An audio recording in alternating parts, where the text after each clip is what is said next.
સમાચાર પાટણથી, જ્યાં સતત બીજા દિવસે ડેમોલેશનની કામગીરી જોવા મળી છે। પોલીસ અને તંત્ર દ્વારા ડેમોલેશન હાથ ધરાયું છે। ભાવેશ દેસાઈના સામ્રાજ્ય પર ફરશે બુલડોઝર।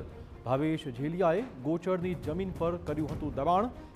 ગેરકાયદે દબાણો પર ફરી વળશે બુલડોઝર। 7100 ચોરસ વાર જમીન ખુલ્લી કરવામાં આવશે। વધુ વાત કરવા જોડાશે અમારા સંવાદદાતા સુનિલ। છેવટે તંત્રએ આ કામગીરી કરવા મજબૂર થવું પડ્યું છે, શું કહેશો બીજા દિવસની કાર્યવાહી? ચિરાગ, ચોક્કસ કહી શકાય તો જે રીતે સમગ્ર ઉત્તર ગુજરાત સહિત રાજ્યમાં જે ભાવેશ ઝીલિયા ઉર્ફે ભાવેશ દેસાઈનો જે ખોફ હતો તે ક્યાંક ના ક્યાંક પોલીસ અને તંત્રની ક્યાંક ના ક્યાંક રહેમ રાય હતો તેવું સામે આવતા જ હવે જે રીતે પોલીસ પોતાની નોકરી બચાવવા અને તંત્રના અધિકારીઓ છે તે પણ પોતાની નોકરી બચાવવા માટે હવે જાણે કે પોતાની જે ફરજ છે તે નિષ્ઠાપૂર્વક કરતા હોય તેવા દ્રશ્યો પણ હવે છેલ્લા 24 કલાકથી સામે આવે છે। જે ભાવેશ ઝીલિયાની સીધી સંડોવણી પોલીસ સાથે હતી તે જ ભાવેશ ઝીલિયાના આજે ફાર્મ પર ગેરકાયદેસર ભાવ એટલે કે કહી શકાય તો ગૌચરની જમીન પર બાંધેલું જે 71 વારનું જે ગેરકાયદેસર બાંધકામને ફાર્મ હતું તે હાલ તોડવામાં આવી રહ્યું છે।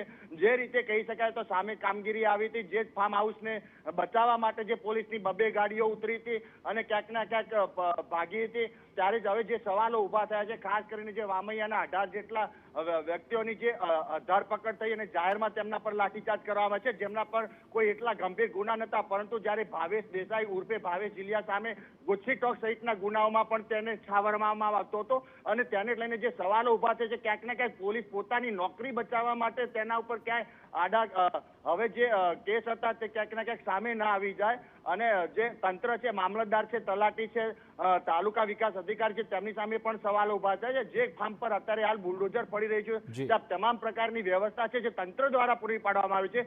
જ્યાં સામાન્ય નાગરિકને એક વીજ કનેક્શન લેવા માટે દોડધામ કરવી પડતી છે, ત્યાં મોટા પ્રમાણમાં જે મોટી કહી શકાય તો વીજ પુરવઠો પૂરો પાડવામાં આવે છે। તમામ પ્રકારની સેવા પણ તંત્ર દ્વારા પૂરી પાડવામાં આવે છે। ચિરાગ, એટલે ચોક્કસ કહી શકાય તો આજે બીજા દિવસે પણ જે ભાવેશ ઝીલિયાના ફાર્મ પર હાલ ડિમોલેશનની કામગીરી હાથ ધરવામાં આવે છે અને આજે કહી શકાય તો મુખ્ય તેનો જે પાયો છે તેનો ધ્વંસ થશે। ચિરાગ, ધન્યવાદ સુનિલ તમામ જાણકારી બદલ। તો હવે આજે બીજા દિવસે પણ આશ્રમ પર ફાર્મ હાઉસ પર આ કાર્યવાહી થઈ રહી છે।